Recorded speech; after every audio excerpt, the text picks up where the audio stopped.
Dear viewers, in this video, I would like to speak about the later part of the essay on history written by Thomas Carlyle.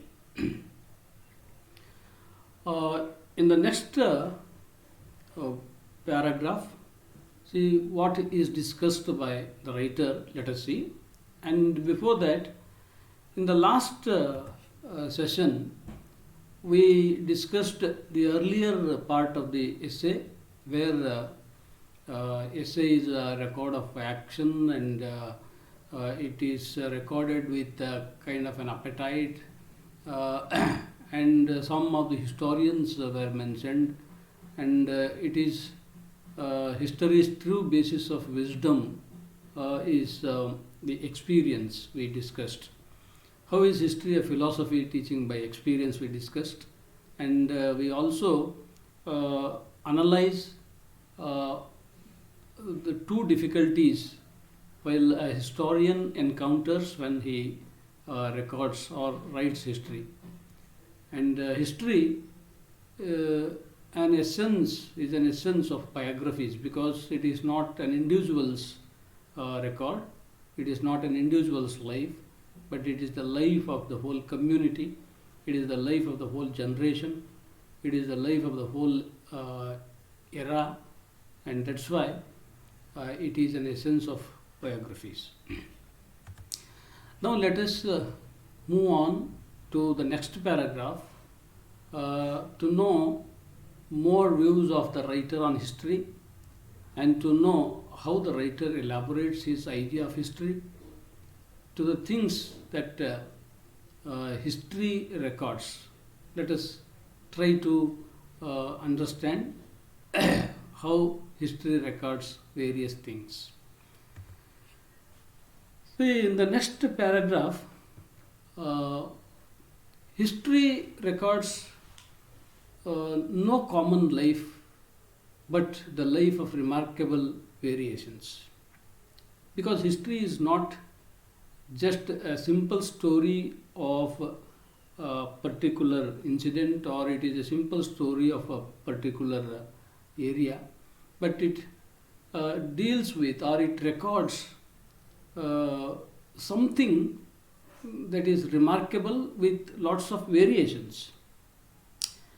While recording the life with lots of variations, the writer requires or deserves a very strong memory, and with that strong memory he can record it. The outward figure of life has always variations, and that leads a writer to make use of his memory to record it. And inward condition of life, that is also very important, because conscious aim of mankind stands different from age to age. At the same time, the half conscious aim of mankind stands different from age to age, and that has to be very meticulously observed, and that has to be very meticulously recorded in history. So the first attempt usually becomes the great innovation, whether it may be building a small hut, even that would be the great innovation, because it is the first attempt to create a shelter in the life of the mankind. And that's why here the writer gives an example of Canna and Trasimene waging the war against Alps and getting the victory, winning that war, and that becomes a memorable one and a remarkable one, and that has to be taken into account of history of the earlier period. See, battles and war tumults, how they would usually become dominant things or dominant material in histories, and they become dominant essence in histories. Because it is human nature that joy or terror, either joy or terror, it intoxicates every heart.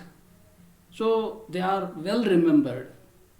And when they are well remembered, they are well recorded to keep them ever alive. So battle or war tumult, they are of both joy and terror, because if one wins, he will enjoy the joy of victory. If one loses, he will undergo the terror of defeat. And both these intoxicate every heart. That's why they are well remembered. And that well remembered subject can be better recorded to keep them ever alive. And that's why battles and war tumults become the prominent material in histories.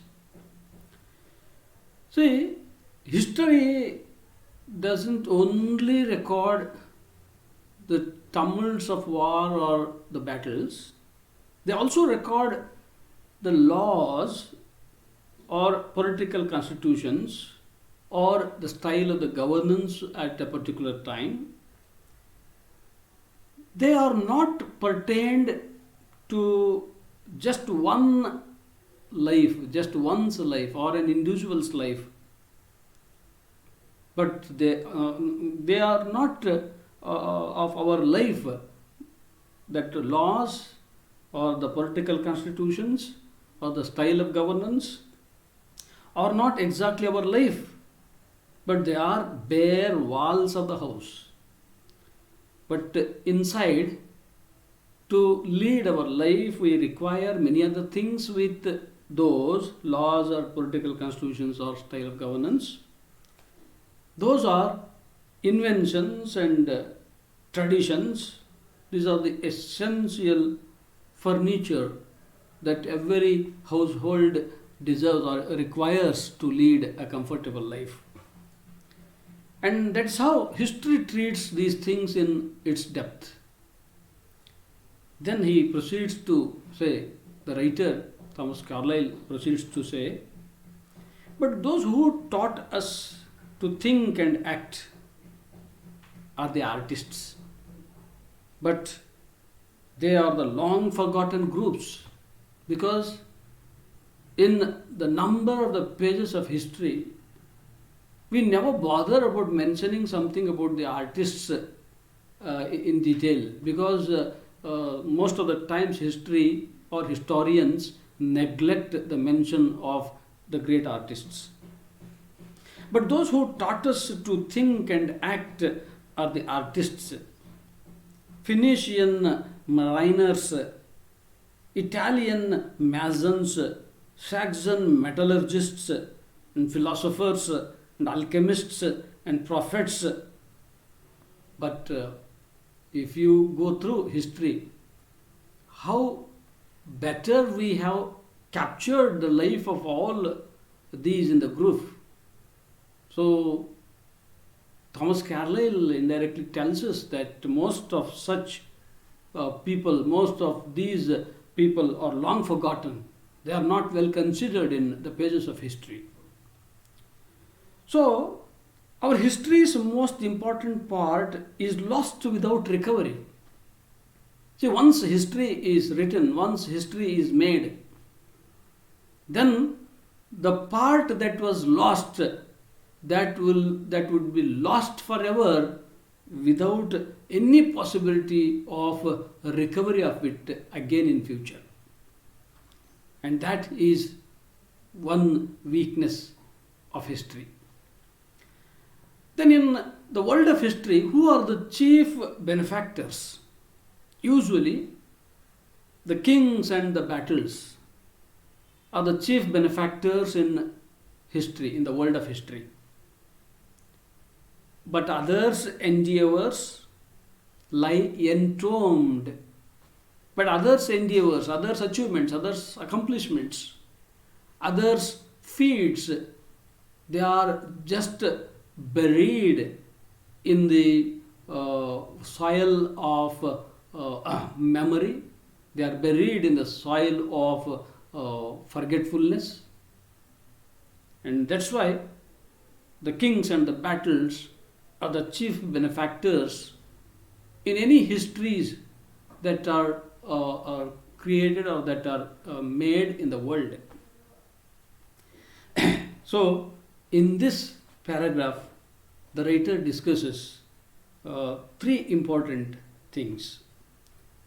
How life is very tough to be recorded because it has lots of variations, and how there is a long forgotten group because their achievements are neglected or not well mentioned in the pages of history, but actually they are the people who have taught us to think and act. And the third one, chief benefactors are the kings and battles, not others, because the kings and battles appear to be more dominant, more attractive, and that's why they are well considered in the pages of history. But the other endeavors are entombed, other endeavors lie entombed, unseen forever in the pages of history. ಈ ಪ್ಯಾರಾಗ್ರಾಫಲ್ಲಿ ಈ writer ಏನು ಹೇಳ್ತಾನೆ ಅಂದರೆ, ಒಂದು ಜೀವನನ ನಾವು record ಮಾಡಬೇಕಾದ್ರೆ ಅದು ಅಷ್ಟು ಸುಲಭವಾದದ್ದಲ್ಲ. ಯಾಕೆಂದರೆ ಅದು ಬಾಹ್ಯ ನೋಟಕ್ಕೇ ಹಲವು ಏರುಪೇರುಗಳನ್ನು, ವೇರಿಯೇಷನ್ಸ್ಗಳನ್ನ ಹೊಂದಿರುತ್ತೆ. ಅದನ್ನು ರೆಕಾರ್ಡ್ ಮಾಡೋದಕ್ಕೆ ತುಂಬಾ ಸ್ಟ್ರಾಂಗ್ ಆದಂಥ ಮೆಮೊರಿ ಬೇಕಾಗುತ್ತೆ. ಮತ್ತು ಇನ್ವಾರ್ಡ್ ಕಂಡೀಷನ್ ಆಫ್ ಲೈಫು ಅದು ಒಂದು ಮನುಕುಲದ ಪ್ರಜ್ಞಾಪೂರ್ವಕ ಗುರಿಯನ್ನು ಮತ್ತು ಮನುಕುಲದ ಅರೆಪ್ರಜ್ಞಾಪೂರ್ವಕ ಗುರಿಯನ್ನು ಅದು ಒಂದು ಯುಗದಿಂದ ಯುಗಕ್ಕೆ ಬದಲಾಯಿಸುತ್ತಾ ಹೋಗುವುದನ್ನು ಸೂಚಿಸ್ತದಂತೆ. ಅದು ಯುಗದಿಂದ ಯುಗಕ್ಕೆ, ಕಾಲದಿಂದ ಕಾಲ, ಕಾಲಘಟ್ಟದಿಂದ ಕಾಲಘಟ್ಟಕ್ಕೆ ಆ ಒಂದು conscious aim of mankind ಮತ್ತು half conscious way of aim of mankind ಅದಾವಲ್ಲ, ಇವು ಒಂದು ಕಾಲಘಟ್ಟದಿಂದ ಕಾಲಘಟ್ಟಕ್ಕೆ ಬದಲಾಗ್ತಾ ಹೋಗ್ತಾವಂತೆ. ಹಾಗಾಗಿ ಯಾವಾಗಲೂ ನಾವು ಇತಿಹಾಸದಲ್ಲಿ ದ ಫಸ್ಟ್ ಅಟೆಂಪ್ಟ್ ಅದು ಯಾವುದೇ ಇರಲಿ, ಒಂದು ಗುಡಿಸಲು ಕಟ್ಟೋದು ಕೂಡ ಫಸ್ಟ್ ಅಟೆಂಪ್ಟ್ ಆಗಿದ್ದರೆ ಅದು ಗ್ರೇಟ್ ಇನ್ನೋವೇಷನ್ ಅಂತಲೇ ನಾವು ಟ್ರೀಟ್ ಮಾಡ್ತೀವಿ. ದ ಫಸ್ಟ್ ಅಟೆಂಪ್ಟನ್ನು ನಾವು ಯಾವಾಗಲೂ ಗ್ರೇಟ್ ಇನ್ನೋವೇಷನ್ ಅಂತ ಟ್ರೀಟ್ ಮಾಡ್ತೀವಿ. ಅದಕ್ಕಾಗಿನ ರೈಟರ್ ಒಂದು ಎಕ್ಸಾಂಪಲ್ ಕೊಡ್ತಾನೆ. ಏನಂದರೆ, ಕ್ಯಾನ್ನ ಮತ್ತು ಥ್ರಾಸಿಮೀನ್ ಅನ್ನುವಂಥವರು ಆಲ್ಪ್ಸ್ಗಳ ಮೇಲೆ ಯುದ್ಧ ಸಾರಿ ಗೆದ್ದಂಥ ಒಂದು ಬ್ಯಾಟ್ಲು ಒಂದು ಗ್ರೇಟ್ ಬ್ಯಾಟ್ಲ್ ಯಾಕಾಕೈತಿ ಅಂದರೆ, ಇದು the first attempt in the history of Mann kind. ಇನ್ನು ಈ ಬ್ಯಾಟಲ್ಸ್ ಆ್ಯಂಡ್ ವಾರ್ ಟಮಲ್ಟ್ಸ್ ಇವು ಹೆಚ್ಚೆಚ್ಚು ಇತಿಹಾಸದ ಪುಟಗಳನ್ನು ಆವರಿಸ್ಕೊಂಡಿರ್ತವೆ. ಯಾಕೆ ಅಂದರೆ, ಇಲ್ಲಿ ಜಾಯ್ ಮತ್ತು ಟೆರರ್ ಎರಡೂ ಇದೆ. ಜಾಯ್ ಯುದ್ಧದಲ್ಲಿ ಗೆದ್ದು ಬೀಗುವವರಿಗೆ, ಟೆರರ್ ಯುದ್ಧದಲ್ಲಿ ಸಾಯುವವರಿಗೆ ಅಥವಾ ಯುದ್ಧದಲ್ಲಿ ಸೋತು ಬರೀ ನೋವನ್ನ, ಲಾಸನ್ನು ಅನುಭವಿಸುವವರಿಗೆ. ಆದರೆ ಇವೆರಡರ ಗುಣ ಏನಪ್ಪ ಅಂದರೆ, ಇಂಟಾಕ್ಸಿಕೇಟ್ ಎವ್ರಿ ಹಾರ್ಟ್, ಪ್ರತಿಯೊಂದು ಹೃದಯವನ್ನು ಕೂಡ ಇವು ಮತ್ತೇರಿಸ್ತವಂತೆ. ಗೆದ್ದವರಿಗೆ ಗೆಲುವಿನ ಮತ್ತು ಸೋತವರಿಗೆ ಸೋಲಿನ ಸೇಡು ಇದು ಮತ್ತೇರಿಸ್ತದಂತೆ. ಹಾಗಾಗಿ ಅಂಥ ಘಟನೆಗಳೆಲ್ಲ ಜಾಸ್ತಿ ನಮ್ಮ ನೆನಪಿನಲ್ಲಿ ಉಳಿತವು, ತುಂಬ ಚೆನ್ನಾಗಿ ಅವು ನೆನಪಿನಲ್ಲಿ ಉಳಿತವು. ಆ ಚೆನ್ನಾಗಿ ನೆನಪಿನಲ್ಲಿ ಉಳಿದವು ಚೆನ್ನಾಗಿ ರೆಕಾರ್ಡ್ ಆಗ್ತವೆ, ಯಾವತ್ತೂ ಕೂಡ ಬದುಕಿರುವ ಥರ. ಹಾಗಾಗಿ ನಮ್ಮ ಇತಿಹಾಸದ ಪುಟಗಳು ಬರೀ ಈ ಯುದ್ಧಗಳು ಮತ್ತು ಈ ಟಮಲ್ಟ್ಸ್, ವಾರ್ ಟಮಲ್ಟ್ಸ್ಗಳಿಂದ ತುಂಬಿ ತುಳುಕಿ ಹೋಗಿದೆ. ಇನ್ನು ಬರೀ ಇಷ್ಟಕ್ಕೆ ಸೀಮಿತ ಆಗಿಲ್ಲ ಹಿಸ್ಟ್ರಿ. ಇದು ಲಾಸ್ ಮತ್ತು ಪೊಲಿಟಿಕಲ್ ಕಾನ್ಸ್ಟಿಟ್ಯೂಷನ್ಸು ಮತ್ತು ದ ವೇ ಆಫ್ ಗವರ್ನೆನ್ಸು ಇವುಗಳನ್ನು ಕೂಡ ಹೊಂದಿರುತ್ತೆ. ಆದರೆ ಇದು ನಮ್ಮ ಬದುಕೇನಲ್ಲ ಇದು. ಆದರೆ ಅದು ನಮ್ಮ ಬದುಕಿಗೆ ಆಸರೆ ಕೊಡುವ ಜಸ್ಟ್ ಬೇರ್ ವಾಲ್ಸ್ ಆಫ್ ದ ಹೌಸ್ ಇವು. ಆ bare walls of the house full of life ಆಗ್ಬೇಕಪ್ಪ ಅಂದರೆ ಅಲ್ಲಿ ಫರ್ನಿಚರ್ಗಳು ಬೇಕು, ನಾವೆಲ್ಲ ಕಂಫರ್ಟೇಬಲ್ ಆಗಿ ಬದುಕೋಕ್ಕೆ ಅಂತ. ಅವೇನು ಇನ್ವೆನ್ಷನ್ಸು, ಟ್ರೆಡಿಷನ್ಸು, ಇವು ಎಸೆನ್ಷಿಯಲ್ ಫರ್ನಿಚರ್ ಎಟ್ ಹೋಮ್. ಮತ್ತು ನಾವು ಈ ಇತಿಹಾಸದಲ್ಲಿ ಅದೆಷ್ಟೋ ಗ್ರೂಪ್ ಆಫ್ ಪೀಪಲ್ಗಳನ್ನು ಭಾಳ ಹಿಂದೆನೇ ಮರೆತು ಕೈ ಬಿಟ್ಬಿಟ್ಟಿದ್ದೀವಿ. ಲಾಂಗ್ ಫರ್ಗಾಟನ್ ಗ್ರೂಪ್ ಯಾವುದಪ್ಪ ಅಂದರೆ, ಯಾರು ನಮಗೆ ಯೋಚಿಸುವುದನ್ನು, ಯಾರು ನಮಗೆ ಕಾರ್ಯ ಕೈಗೊಳ್ಳುವುದನ್ನು ಕಲಿಸಿದಾರೋ ಅವ್ರನ್ನ ನಾವು ಮರೆತು ಬಿಡ್ತೀವಿ. ಅವ್ರು ಯಾರ್ಯಾರು? Artists, ಫಿನಿಷಿಯನ್ Mariners, Italian ಮ್ಯಾಸನ್ಸ್, Saxon ಮೆಟಲರ್ಜಿಸ್ಟ್ಸ್, philosophers, ಅಲ್ಕೆಮಿಸ್ಟ್, profits, ಇವ್ರು ಯಾರ ಬಗ್ಗೆನೂ ಕೂಡ ಇತಿಹಾಸದಲ್ಲಿ ಭಾಳ ಡಿಟೇಲ್ ಆಗಿ ತುಂಬ ಇಂಪಾರ್ಟೆಂಟ್ ಅಂತ ನಾವು ಕನ್ಸಿಡರ್ ಮಾಡಿ ಬರದೇ ಇಲ್ಲ. ಹೀಗಾಗಿ ನಮ್ಮ ಇತಿಹಾಸ ಅನ್ನೋದು ಮೋಸ್ಟ್ ಇಂಪಾರ್ಟೆಂಟ್ ಪಾರ್ಟನ್ನು ಯಾವತ್ತೂ ಕೂಡ ರಿಕವರಿ ಮಾಡಿಕೊಳ್ಳಲಾರ್ದ ಹಾಗೆ ಕಳ್ಕೊಂಡು ಬಿಡ್ತೈತಿ. ಅದನ್ನು ಮತ್ತೆ ಕಳ್ಕೊಂಡ ಆ ಪಾರ್ಟನ್ನು ಮತ್ತೆ ನಾವು ಇತಿಹಾಸದೊಳಗೆ ಒಳಗೆ ತರೋಕ್ಕೆ ಆಗೋದೇ ಇಲ್ಲ. ಆ ಮಟ್ಟಿಗೆ ಈ ಇತಿಹಾಸದಿಂದ ಅದು ಕಳೆದೋಗೇ ಬಿಡ್ತೈತಿ. ಆದರೆ ಈ ಇತಿಹಾಸದ ಪುಟಗಳಲ್ಲಿ, ಈ ಇತಿಹಾಸದ ಜಗತ್ತಿನಲ್ಲಿ ಯಾರು ಚೀಫ್ ಬೆನಿಫ್ಯಾಕ್ಟರ್ಸು ಅಂದರೆ ಅವರು ಕಿಂಗ್ಸು ಮತ್ತು ಬ್ಯಾಟಲ್ಸು. ಹಾಗಾಗಿನೇ ನಮ್ಮ ಇಡೀ ವಿಶ್ವದ ಇತಿಹಾಸದ ಎಲ್ಲ ಪುಟಗಳನ್ನ ನೋಡಿದರೆ ಅತಿ ಹೆಚ್ಚು ಪುಟಗಳು ತುಂಬಿ ಹೋಗಿರೋದು ಈ ಕಿಂಗ್ಸ್ಗಳ ಬಗ್ಗೆ ಮತ್ತು ಬ್ಯಾಟಲ್ಸ್ಗಳ ಬಗ್ಗೆ. ಆದರೆ ಅವ್ರ ಜೊತೆಗೆ ಸಮಾಜಕ್ಕೆ ಅವ್ರಿಗಿಂತನೂ, ಕಿಂಗ್ಸ್ಗಳಿಗಿಂತನೂ ಬ್ಯಾಟಲ್ಸ್ಗಳಿಗಿಂತನೂ ಅದ್ಭುತವಾದ ಒಂದು ಕೊಡುಗೆಗಳನ್ನು ಕೊಟ್ಟಿರೋರ ಒಂದು ಶ್ರಮ, ಅವರ ಸಾಹಸ ಗಾಥೆ ಭಾಳಷ್ಟಿರುತ್ತೆ. ಆದರೆ ಅದೆಲ್ಲದೂ ಕೂಡ ಗೋರಿ ಕಟ್ಟಲ್ಪಟ್ಟಿರುತ್ತೆ. ಅದೆಲ್ಲದೂ ಕೂಡ ಗೋರಿ ಕಟ್ಟಲ್ಪಟ್ಟಿರುತ್ತೆ. Buried in the soil of forgetfulness. ಮರೆವು ಅನ್ನುವ ಒಂದು ಗೋರಿಯ ಒಳಗೆ ಅದನ್ನು ಮುಚ್ಚಾಕಿ ಬಿಟ್ಟಿರ್ತೀವಿ. So let us move on to the next paragraph. The next paragraph is having this kind of theme. See, experience can be imperfect because experience is the living of life, and that living of life will have so many mistakes, so many faults, so many blunders. And with all those faults and blunders, we experience life. By that experience, philosophy teaches.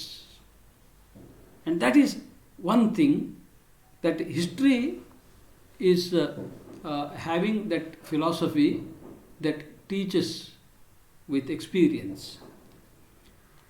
And our understanding is altogether incomplete, because when we read that experience in the pages of history, we really cannot understand it completely, and that's why our understanding of that experience is altogether incomplete. For that we can go to one example. Why it is very difficult to record with perfect understanding. To justify that, the writer mentions one example, that is the story of Walter Raleigh, who was put in prison. He was a British explorer and an admiral, and as well a writer. He was put in jail. He listens to a tumult that was going on below his prison stair, below his prison floor, and he listens to that through the window. And then he makes an enquiry with 3 witnesses. They are said to be present at the tumult that took place. And he makes that inquiry with three witnesses in three ways. But all these witnesses tell the same tumult in three different ways. So this is how, while we record some incident, this is how difficult one to observe or grasp exact incident that has happened as it is. So here we see why it happens so. Though these three witnesses were there where that tumult took place, the same witnesses report the same in different ways. Why? What is the reason for that? The reason for that is, usually the witnesses are biased and unbiased. So all the witnesses are not biased and all the witnesses are not unbiased. So some of the witnesses may be biased witnesses, some other witnesses may be unbiased witnesses, and ultimately both of them together will report that in different ways. And that's how the exact incident cannot be observed or cannot be grasped by the historian to record that particular incident. So, conflict of testimonies and variability of witnesses, that has to be settled down by the majority of opinions, by the majority of votes. See, conflict of testimonies. A historian will collect some evidences, some testimonies he collects. But even those evidences also give us some conflicting ideas, conflicting issues. And also, the witnesses, they narrate that incident or report that incident with a lot of variability. Then there will be the question left to the historian how to decide and how to record that particular incident, that particular issue. There he has to settle that particular issue by majority of opinions, by majority of votes. So there is no other way for the historian, because he is not the omniscient. He is just an observer from outside, but in his absence many things should have happened, and those things he has to capture to be recorded into his history on the basis of how they are reported by the witnesses, they are reported by the testimonies, they are reported by the evidences. So let us say, if that historian records those unsettled things by getting the majority of opinions, by getting the majority of votes, suppose even after those issues are settled by historian, suppose that majority itself was wrong, it had remained unnoticed in history forever. Even if that majority of opinions, that majority of votes itself is wrong, then what happens? Then the whole history that is recording some issues remains unnoticed, and that remains unnoticed, that wrong mention or wrong record of issues remains unnoticed forever. So that is another weakness of history. So this is the next paragraph.